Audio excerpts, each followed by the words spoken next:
Hi friends, summer seriousல summer ஸ்பெஷலா ட்ரெண்டிங்கான mango sago dessert எப்படி செய்யறதுன்னா இன்னைக்கு நான் உங்ககிட்ட ஷேர் பண்ண போறேன். Welcome to Rahana's kitchen.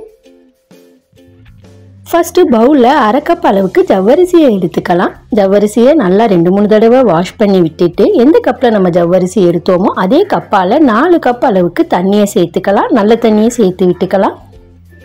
அரை மணி நேரம் ஜவ்வரிசி நல்லா ஊறி வரட்டும், கவர் பண்ணி விட்டுக்கலாம். இன்னொரு பக்கம் எப்பயும் போல 2 டேபிள் ஸ்பூன் சப்ஜா விதையை ஒரு கிண்ணத்துல சேர்த்து முழுகிற அளவுக்கு தண்ணியும் சேர்த்து ஒரு பக்கம் ஊற விட்டுக்கலாம். அடுத்து ஒரு இளநீர் எடுத்துக்கலாம். அதுல இருக்கிற தண்ணியை தனியா கிண்ணத்துல எடுத்துக்கலாம். இதுல 300 ml போல தண்ணி இருந்ததுங்க, அதை நான் மறுபடியும் ஃபில்டர் பண்ணி எடுத்துக்கிறேன். ஸ்டவ் ஆன் பண்ணி விட்டுக்கலாங்க. அந்த இளநீர் தண்ணி கூட 2 டேபிள் ஸ்பூன் அளவுக்கு அகர் அகர் பவுடரை சேர்த்து விட்டுக்கலாம்.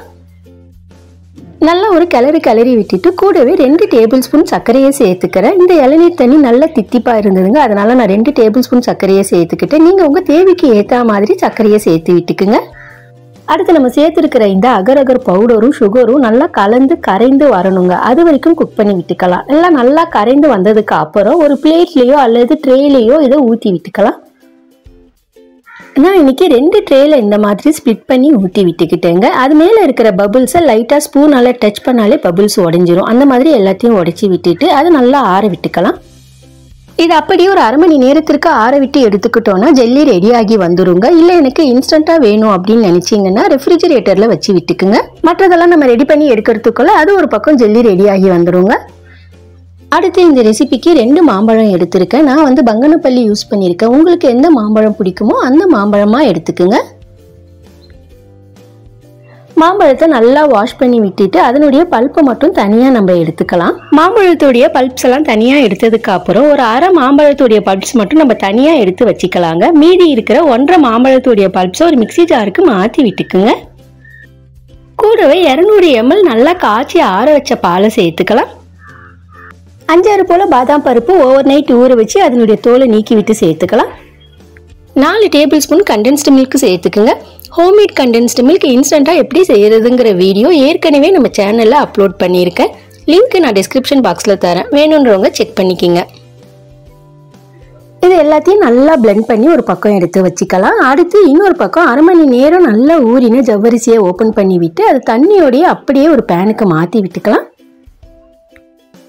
ஸ்டவ் ஆன் பண்ணி விட்டுக்கலாம். ஒரு 10 நிமிஷத்துக்கு நல்லா குக் பண்ணி விட்டுக்கலாம். அதாவது ஜவ்வரிசி கண்ணாடி பதத்துக்கு மாறி வெந்து வர வரைக்கும் குக் பண்ணி விட்டுக்கலாம். ஜவ்வரிசி நல்லா குக் ஆனதுக்கு அப்புறம் ஒரு ஸ்ட்ரெயினரை வச்சு வடிகட்டி எடுத்துக்கலாம்.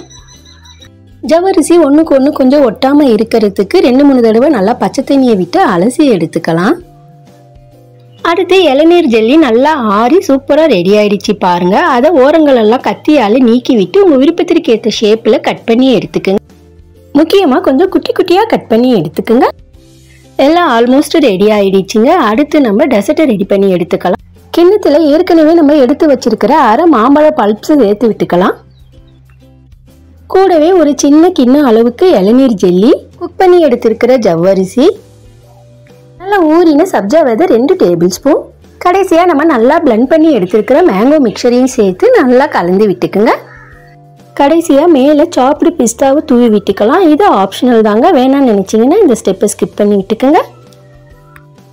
மேலே கொஞ்சம் மேங்கோ கியூப்ஸும் ஜெல்லிஸும் வச்சு டெக்கரேட் பண்ணிக்கலாம். அவ்வளோதாங்க, மேங்கோ சாகோ சூப்பராக ரெடி ஆயிடுச்சு. கூடவே ஐஸ் கியூப்ஸை சேர்த்து உடனே பரிமாறி விட்டுக்கிட்டாலும் சரி, அல்லது அது அப்படியே ரெஃப்ரிஜிரேட்டரில் வச்சு நல்லா சில்லுன்னு ஆனதுக்கப்புறம் பரிமாறி விட்டுக்கிட்டாலும் சரி, உங்களுக்கு எப்படி விருப்பமோ அது மாதிரி பரிமாறி விட்டுக்குங்க. நல்ல டேஸ்டியான இந்த மேங்கோ சாகோ டெசர்ட்டை நீங்களும் ஒரு தடவை ட்ரை பண்ணி பாருங்க. இது வரைக்கும் நம்ம சேனலை சப்ஸ்கிரைப் பண்ணாதவங்க சப்ஸ்கிரைப் பண்ணுங்க. பக்கத்தில் இருக்கிற பெல் ஐக்கானை கிளிக் பண்ணி சப்போர்ட் பண்ணுங்க.